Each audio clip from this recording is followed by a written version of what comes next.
Now, ndị Biafra Leke your program, ha gbakọ ihe mere nụ.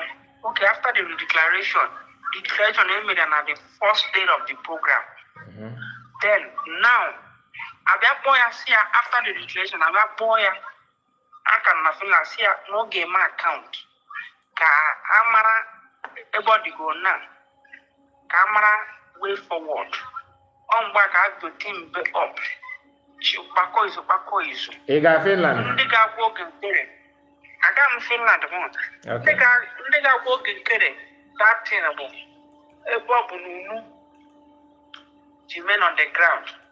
N'ebe ahụ unu ga-ejide na onwe onye dị ka Biafra without men on the ground. Yeah. How can I put them The likes of Ada now and the cousin of Ado ha bịara shiri oke o na ọ bụ na ha napụta pawa anụma ruo aka oge nkere ka ha ritetu because ndị niile a bụ ndị ogbenye ọnụ ntụ. Ada Onowu sịrị gị na mgbe ya na-arụ ọrụ na police na ha la smuggle people away. That alone identical her reputation. Even though now I will never trust that woman again in my life. Now, Ngozi lock her up. Ọ chọghị inye ha ego. Ha wele tipu ofu. Yeah.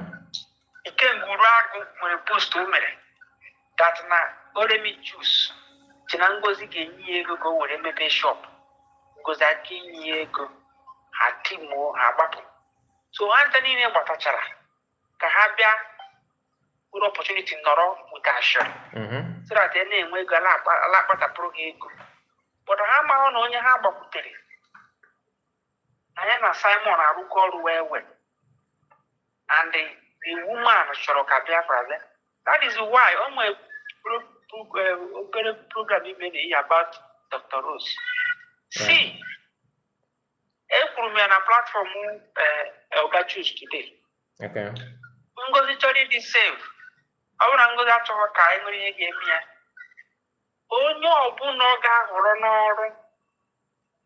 See the two point ọ ga-ejila verify onye ahụ. He support Google Nigeria actively before for Nigeria to be good. That should be one focal point. Second one, kedu your pedigree n'ebe ị nọ? Ịdịkwa successful n'obodo oyibo ijeru. Ya makwara nwa nwoke onye agụrụ la agụ tinye. Onye ahụ ga-eli chikwa ya. I'm telling if she's listening to me and any platform will appear, I'm going to repeat this thing till it gets to her. How to profile them, how to profile people that will work with her. They lead there to getting Biafra. Onye ọbụla ọ ga-etinye n'ọrụ. Onye ahụ nwego at any time ọ gbara mbọ. Ọ bụrụ na ọ gbahịa federal, ọ gbara mbọ ka mara ma be nna ya ọ ga-adị mma until ya erutela olu ọfụna hope adịghị na Nigeria before ọ join eziokwu beziokwu nwere onwe. Ọ bụrụ onye emebere shewe onye ahụ n'ọrụ because onye ahụ adịghị willing to fight for ndị be anyị. Ifuru ndị agụrụ niile ahụ this struggle na-abịago to level ọ nọ. Enid is ndị agụrụ, enid ndị ji emotion abịa, enid ndị ga-asị gị na ha sokwe mee ihe ma sọbụ. No. Ihe need now bụ people of pedigree and verifiable character.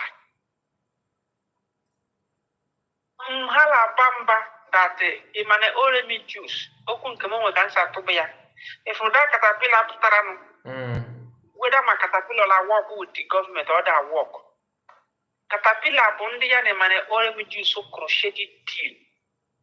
So he want to disassociate himself and rubbish and tarnish that guy name so that he won't be in the government. I know. Caterpillar bata bịa kwuo ụdị mmadụ ọgwụ because onye lara nwunye mmadụ ada ekwetiri ka nwoke ọzọ si nwunye ya hello. Because okwu m ga-akwụrụ njụrụ ya. Let assume na ọ follow na the same class of Ikonso, Gentle and Igwe Butu ụzọ ha